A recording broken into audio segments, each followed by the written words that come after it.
Pengajian Durun Nafis sudah sampai pada halaman 11 ya. Sahdan pada makom al-baqa,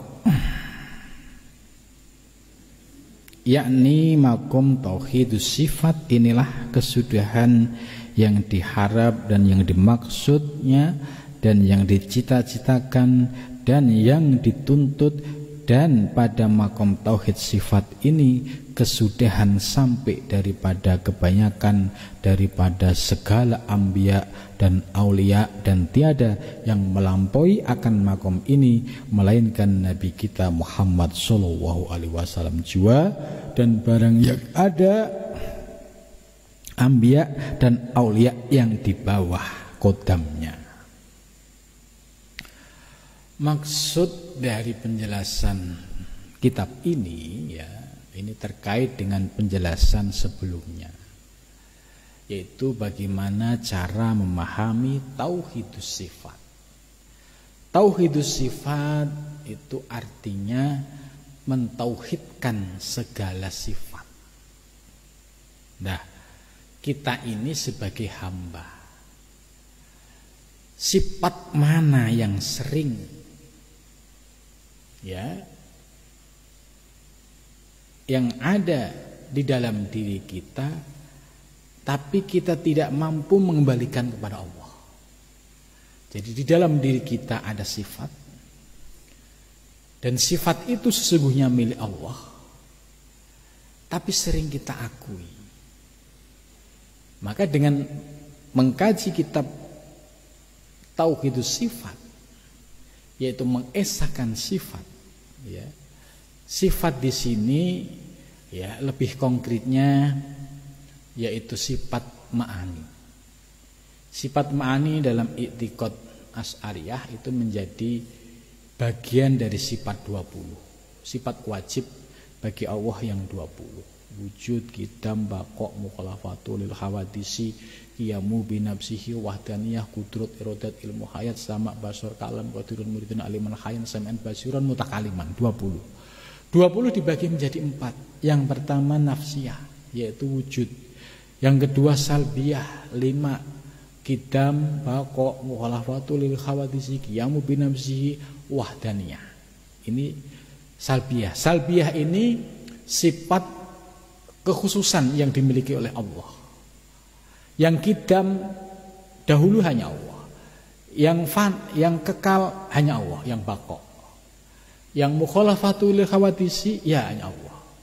Yang qiyamu binafsi hanya Allah. Ya, yang wahdaniyah hanya Allah. Sedangkan hamba ini baru. Ya. Kemudian setelah salbiyah ada sifat ma'ani. Ma'ani dan ma'nawiyah. Ma'ani ada 7, kudrat, iradat, ilmu hayat, sama, basar, kalam. Nah, sedangkan ma'nawiyah ini perwujudannya. Qadiron, ya, muridan, aliman, hayyan, sami'an, basiron, mutakaliman. Nah, sekarang kita melihat ke dalam diri untuk mentauhidkan sifat-sifat yang ada di dalam diri kita. Kita ini sebagai hamba Allah. Kemudian di dalam diri kita ini ada ruh. Dan ruh itu min amri rabbi. Ya, ruh itu terkoneksi dengan Allah Subhanahu wa taala. Maka ketika diri kita ada ruh, ya, sifat hayat hidup. Ya, semua struktur organ dari ujung rambut, ujung kaki semua normal. Mata bisa melihat, telinga bisa mendengar, lesan bisa bicara. Karena apa? Ada ruh. Ya.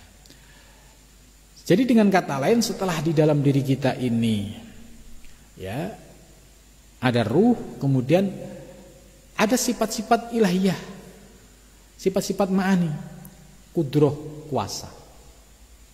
Setelah ada ruh manusia itu ada kudroh, kuasa. Oh, dia bisa berjalan, dia bisa lari, dia bisa kesana kemari, karena ada sifat kudroh. Kemudian iradah, kehendak. Seorang hamba bisa pengen bisa punya keinginan, bisa memiliki rencana, bisa mendesain apa yang diinginkan. Ini karena ada irodah. Qudrah irodah, ilmu, pengetahuan, ya.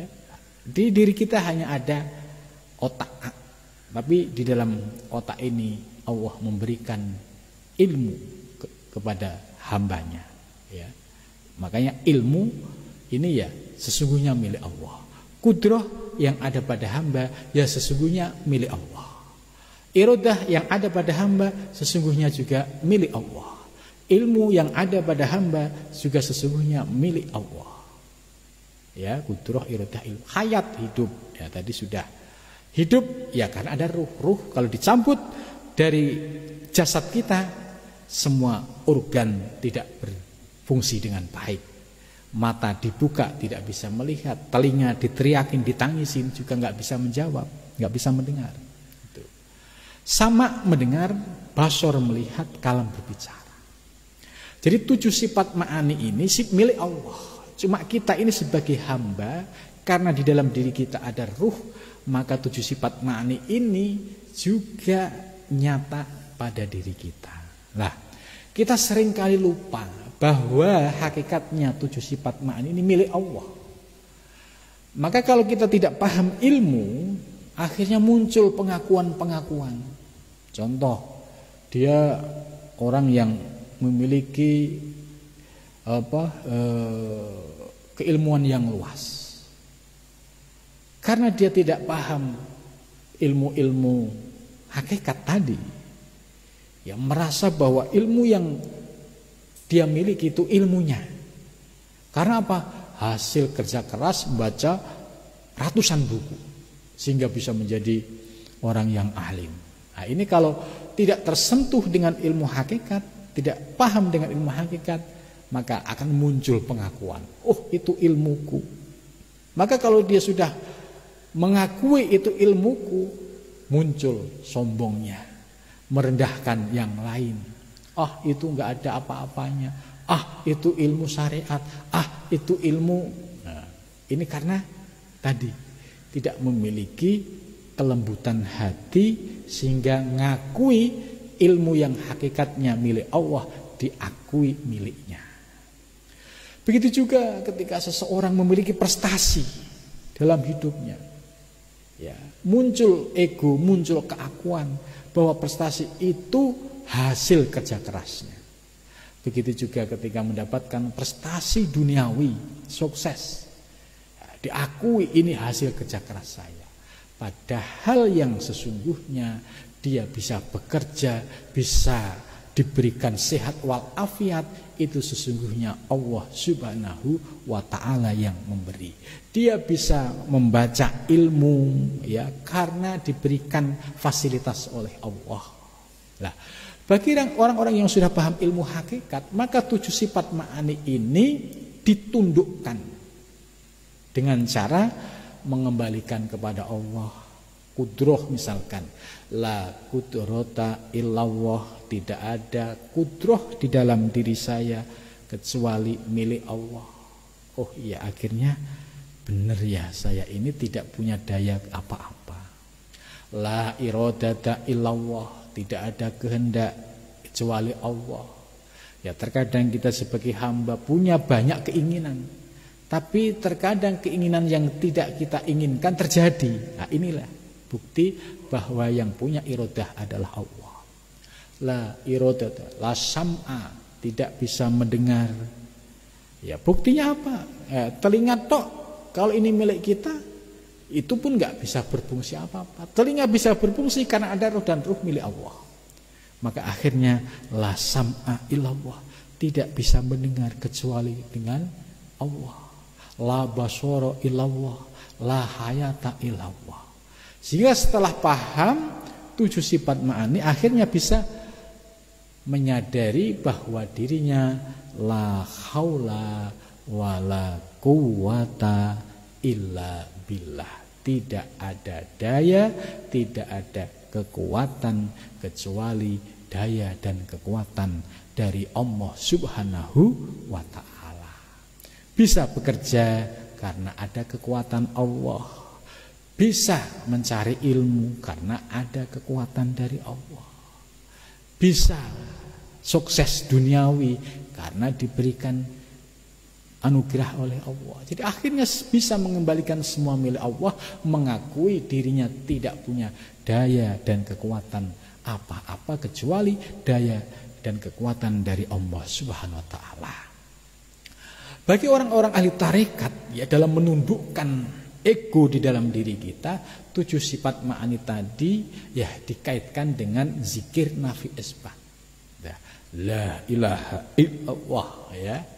Zikirnya tetap la ilaha illallah, tidak ada Tuhan selain Allah, ya.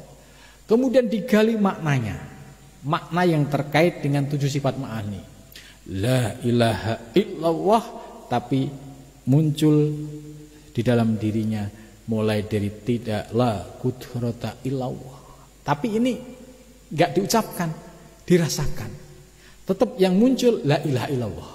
Tapi dalam diri memahami la qudrata illallah, la iradata illallah, la sam'a illallah, la basara illallah, la hayata illallah, sampai akhirnya setelah memahami, akhirnya puncaknya la maujuda illallah. Itu dirasakan, bukan untuk diucapkan. Yang terucap dari lisan tetap kalimat la ilaha illallah, ya. Sedangkan rasa tadi terkait dengan 7 sifat ma'ani, ini wilayah pengalaman kita. Pengalaman dalam meyakini 7 sifat ma'ani hakikatnya kembali kepada Allah Subhanahu wa taala. Sehingga prakteknya tertib, ya. Apa yang dirasakan tidak dipamerkan dalam bentuk ucapan, ya. Ketika keluar lisannya tetap la ilaha illallah, tidak ada Tuhan selain Allah. Tapi di balik la ilaha illallah itu terhampar asrar-asrar, rahasia-rahasia seperti tadi, ya, yang sudah diuraikan di depan tadi. Maka para salik yang istiqomah dengan zikir nafi isbatnya, ya, dengan ngajinya, kemudian sudah memahami cara mengamalkannya dengan baik.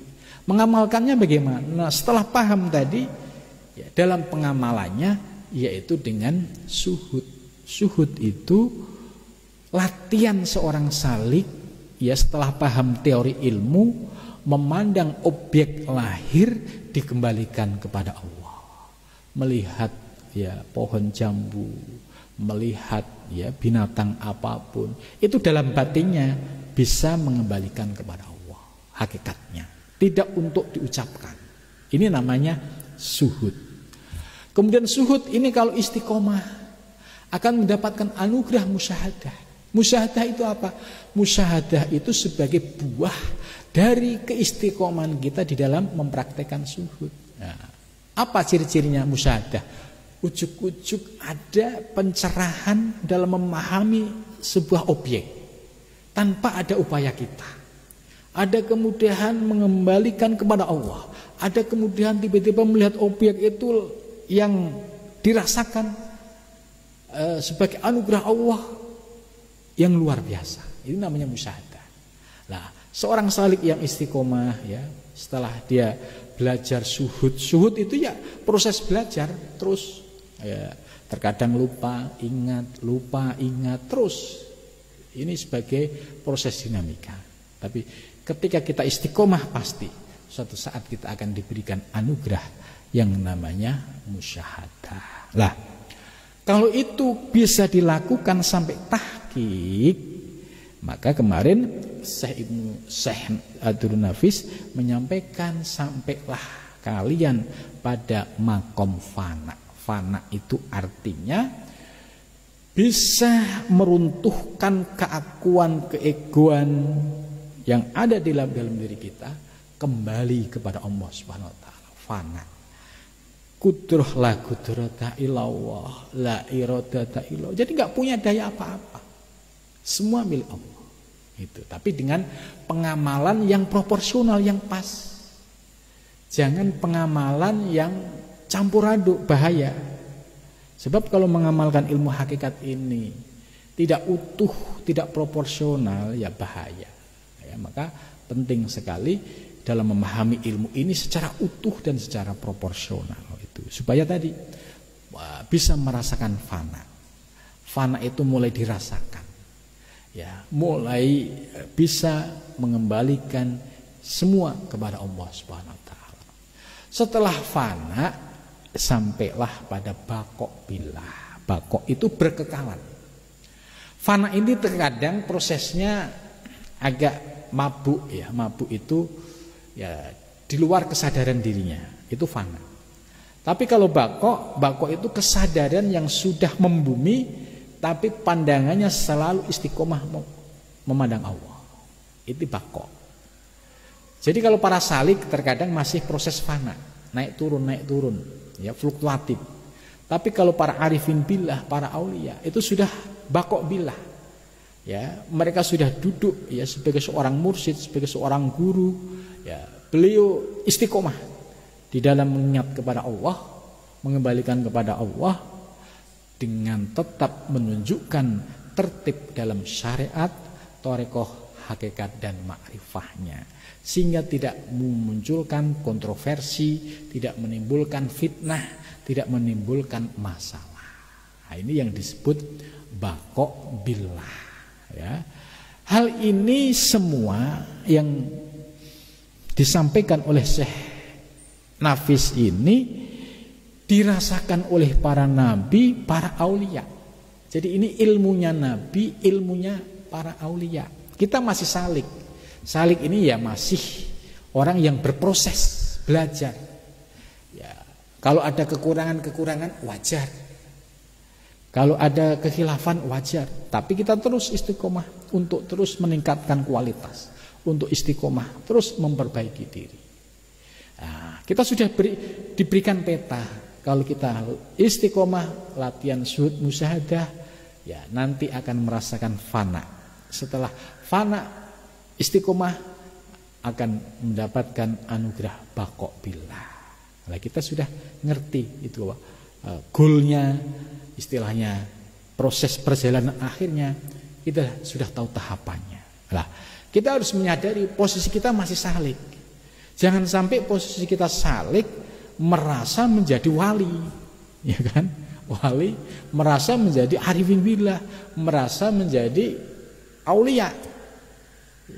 Ya enggak matching, jomplang akhirnya, ya. Karena tidak menyadari bahwa posisinya sebagai salik itu ya harus diakui secara jujur. Kalau yang namanya salik ya berproses mengamalkan ilmu dari sedikit demi sedikit. Nah, jadi peta keilmuan perjalanan sudah dijelaskan secara tuntas bahwa ilmu ini ilmunya para nabi, para aulia. Kalau kita bisa beristiqomah mulai dari pemahaman ilmu, kita sudah paham proses pengamalan, terus keistiqomahan, pasti lambat laun kita akan bisa merasakan kenikmatan-kenikmatan ilmu. Nah, kalau kita sudah bisa merasakan tahapan-tahapan ilmu ini, maka bersyukurlah kita mendapatkan anugerah yang istimewa, bisa merasakan ilmu yang diurai dalam kitab Durrun Nafis ini, yaitu ilmu yang berkaitan dengan tauhidus sifat, sehingga kita bisa mengamalkan sampai pada tahap fana dan juga sampai tahapan baqo. Karena hanya orang-orang yang berada di bawah kodamnya, kodam itu ya di bawah telapak kakinya Rasulullah SAW, yang tertib di dalam syariatnya. Gak mungkin orang yang berada di bawah Rasulullah itu tidak tertib syariat. Ya, jadi kalau ada orang kok mengaku ya dia menjadi kekasih Allah tapi tidak tertib dalam syariat yang mengikuti syariat Nabi, nah, ini perlu tanda tanya. Karena kalau di sini sudah jelaskan kalau para aulia berada di bawah kodamnya Kanjeng Nabi, ini artinya yaitu para aulia yang disiplin istiqomah di dalam syariatnya, torekohnya, hakikatnya, hingga makrifahnya. Jadi tidak nganeh-nganehin, tertib lahir batinnya. Nah, inilah yang disebut sebagai orang-orang yang mendapatkan anugerah, bisa merasakan yaitu makom fana dan makom bako. Itu kan ilmu wali, ya benar, ini ilmu wali. Tapi kalau kita diberikan pemahaman, ya alhamdulillah, ya. Karena tidak semua orang bisa paham ilmu ini, ya. Banyak yang menolak, bahkan banyak yang menyesatkan. Kenapa menyesatkan? Ya karena nggak paham, ya. Tapi kalau paham teorinya, paham prakteknya, paham urut-urutannya, paham kedudukannya, insya Allah tidak ada kontroversi dan tidak ada masalah. Lah, mudah-mudahan ya kita sebagai salik ini diberikan istiqomah oleh Allah, ya, bisa memahami teori-teori dalam kitab ini secara utuh, ya, sehingga ibarat pasal-pasal ini sudah mulai ketemu, saling ketemu, sehingga gambaran tentang ilmu hakikat, ilmu ahlu kasfi itu sudah tergambar secara utuh. Ada tauhidul af'al, oh maksudnya ini. Ada tauhidul asma, maksudnya ini. Ada tauhidus sifat, maksudnya ini. Nanti terakhir tauhid dzat, maksudnya ini. Tahu batasannya, tahu prakteknya. Kalau kita sudah paham teori ilmu, maka kita masuk pada tahapan ilmu yakin. Setelah ilmu yakin, kita istiqomah terus, naiklah pada ainul yakin. Setelah kita istiqomah dalam ainul yakin, insya Allah akan diberikan anugerah yang namanya hakul yakin. Nah, proses dari ilmu yakin, ainul yakin sampai hakul yakin ini nggak bisa instan, nggak bisa ujuk-ujuk. Misalkan saya sudah ngaji sekali turun nafis, berarti saya sudah sampai hakul yakin, nggak mungkin. Ya, karena ilmu ini ilmu zuk, ilmu rahasia, ilmu sir. Ya, kadang-kala ngaji 10 kali khatam itu baru paham. Sekali 2 kali itu masih kayak puzzle-puzzle yang masih terpisah-pisah. Ini maksudnya apa? Maksudnya apa? Tapi kalau istiqomah secara terus-menerus, ya dengan dibarengi riyadhah mujahadah, maka tadi kata Ibnu Arabi akan mendapatkan pencerahan-pencerahan rohani, sehingga terbuka makna-makna di balik ya teks yang diurai dalam kitab Durun Nafis maupun kitab Al-Futuhat Al-Makkiyah. Mudah-mudahan dengan keistiqomahan ini kita bisa paham, bisa mengamalkan dalam kehidupan sehari-hari. Terima kasih, mudah-mudahan manfaat. Assalamualaikum warahmatullahi wabarakatuh.